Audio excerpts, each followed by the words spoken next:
Bago tuluyang umalis sa bansa, naghasik muna ng bagsik ang super bagyong Pepito sa malaking bahagi ng Luzon. At bukod sa malalakas na ulan, hangin at alon, nagdulot nito ng mga pagguho ng lupa. Sa Nueva Vizcaya, 7 magkakaanak ang nasawi matapos matabunan ng lupa ang kanilang bahay. Saksi, si James Agustin. Halos makalbong isang bahay sa Baler Aurora ng tangayin ng hangin ng yero nito kahapon. Ayun no, umangat no.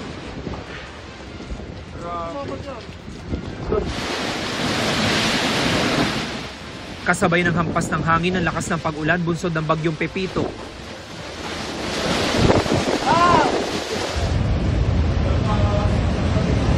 Ang bagsik ng bagyo naramdaman din sa bayan ng Dipakulaw, kung saan nagkaroon ng ikalawang landfall ng bagyo kahapon.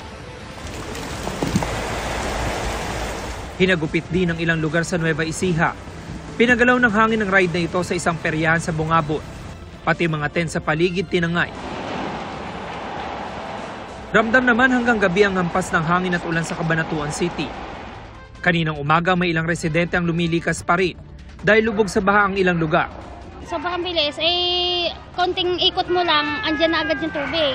Ang baha na kalbaryo ng mga residente, tanaw ang lawak sa drone video na kuha kaninang umaga. 17 barangay ang apektado. Kabilang rito ang barangay ng Riz, Delis at Isla. Lampas tao na sir yung tubig doon sa loob ng bahay namin. Ay mahirap sir talaga. Sakripisyo po. At dahil abot tuhod ang baha, may ilan na gumamit na ng bangka.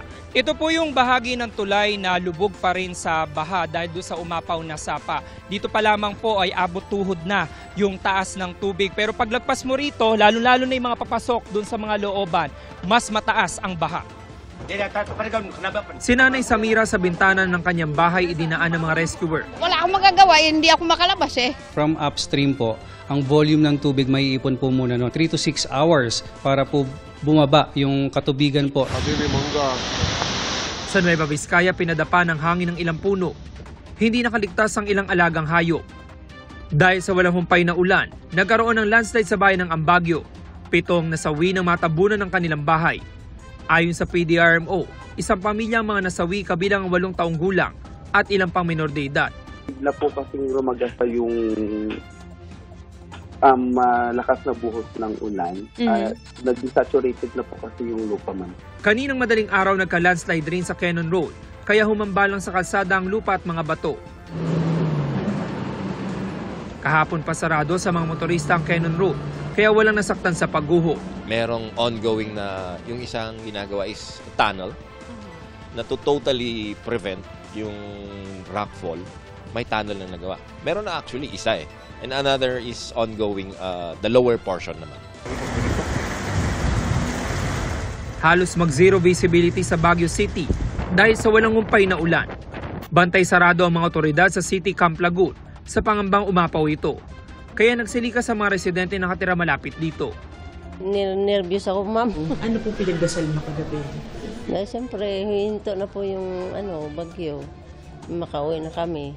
Isinara kahapon ang ilang tourist spot sa Baguio pero muling binuksan ngayon. Buhos ng ulan at pagpapakawala ng tubig sa Magat Dam ang nagpabaha sa Isabela. Halos mga bubong na lang ng mga bahay ang matatanaw. Posibleng mas matindi para ang pinsala kung hindi sinangga ng Sierra Madre ang bagyo. Nakakatulong yan.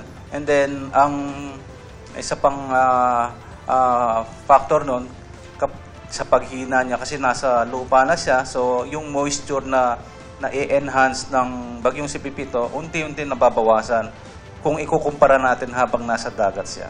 Ayon sa Office of Civil Defense, nagpalipad na ng Black Hawk helicopters ang Philippine Air Force para suriin ang pinsala ng bagyo at makapagbigay ng relief operations. Para sa GMA Integrated News, ako si James Agustin, ang inyong saksi.